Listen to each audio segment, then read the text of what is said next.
Is this a roller coaster that TU's coming up with here? 1 week they look great on offense. The next week they look subpar. They go to East Carolina. East Carolina maybe a little bit beat up after going to BYU and losing last week.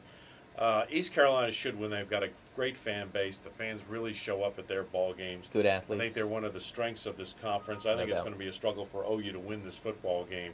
I'd love to have Cayden Lucas with this team, and then I might give TU a shot, but I don't know. I think it's going to be tough unless they can get some ground Sure. game.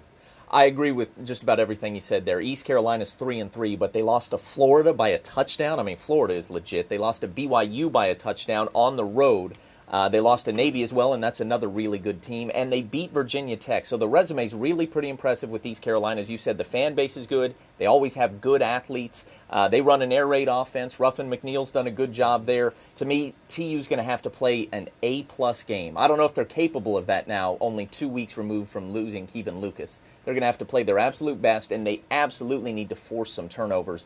This is a really tough spot for TU, but like you said, because East Carolina lost emotionally last week, maybe you're catching them at a good time. And if TU can get the running game going, hey, you never know. They can kill a lot of clock, keep the air raid off the field.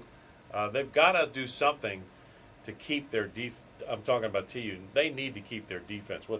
They run the most plays in the country. In the country, pretty much, yeah. Which also means that their defense doesn't get a whole lot of rest. Sure. It's kind of a tough situation. Bill Young, though, is used to this, and he's good at this. His teams are good in the red zone and good at forcing turnovers. Like I said, TU's going to have to play its absolute best. I can't pick them in this spot, but we sure would love to see them. If they get a win and they get to 4-2, this would be quite the notch on their belt. We are trying to get TU 6 wins. Absolutely. We were looking at the schedule on Sunday night. Can they win this game? Will they win this game? Can they get to a bowl game? SMU is an absolute must. Yes, but this ought to be a fun game. I don't think TU comes away with a victory here. Yeah, I agree.